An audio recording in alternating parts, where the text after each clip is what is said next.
In the spring of the 2008 presidential elections, when the economy was apparently soaring, only one man told us that the American dollar was in serious trouble.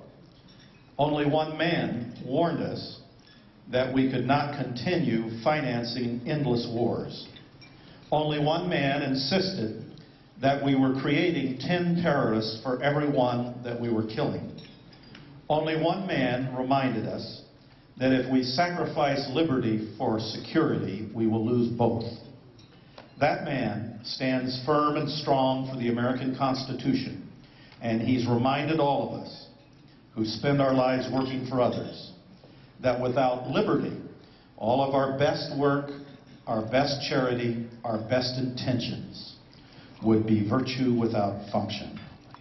They laughed at him then. We celebrate him tonight. The winner of the Lifetime Achievement Award for the Charity Awards, Dr. Ron Paul and Carol Paul of Texas. You know, tonight Carol is with me. She is sitting over here, and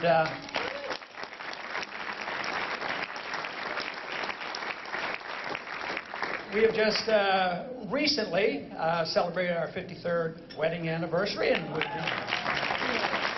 I like to follow a rule in economics. It was a Bastiat rule.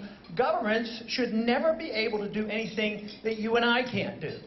So if you and I can't take property from our neighbor, why should we have the legal right to get it taken away by our government? The government shouldn't do that. So that same principle I applied to the last piece of legislation I introduced last week when I became a little bit annoyed with the TSA. My bill is very simple, and it just says that there will be no immunity for TSA agents. If you can't do what they do, they can't do it either. Today, you know, the budget of the Federal Reserve, the amount of money the Federal Reserve can spend in 1 year is bigger than what the whole Congress does. I think the problems aren't all that complicated. You know, I think we got into this financial mess because our government's too big. We spend too much money, we borrow too much money, we print too much money, and there are too many regulations. So the crisis that many of us expected finally hits. So what do they demand? The whole Congress and the Federal Reserve, the whole system, they demand more spending, more borrowing, print more money, and load on a lot more regulations. Then they wonder why the recession hasn't gone away. You can't cure cancer by giving the patient another cancer. Now, how did we get it into this mess? Now, the solution isn't all that difficult. Why don't we just obey the Constitution?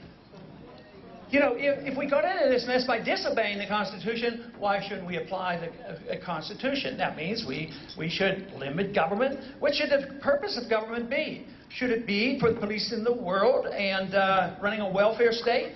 Or should the Constitution be there to preserve a society that is a free society, protect liberty? That should be the goal of all political action. Just think if you lived in a truly free society, it would be more prosperous. You would have more funds. You would have less regulations, less forms to fill out. You wouldn't have an income tax. And your energy would be released. Creator energy would be released. And the people who may suffer, it is true, and that is the people who are receiving all the handouts. A lot of people will get me on the air and they say, Ron, now if you do that, wouldn't there have been a much worse depression if you wouldn't have bailed out everybody? I said, well, there's a little bit of truth to that. There might have been some depression with some of those companies on Wall Street, but there would have been instead, who got the burden? We ended up buying all that worthless asset. The people own that. They lose their job. They lose their houses.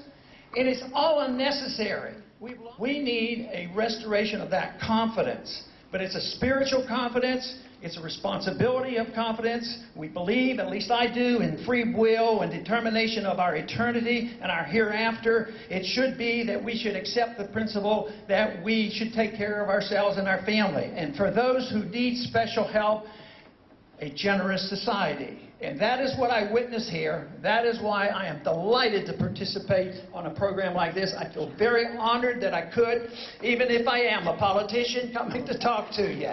So I appreciate that so much. And there's every reason to believe that there is a true revolution going on in this country. My goal is to participate, prod the revolution, and to make sure it stays peaceful. Thank you very much.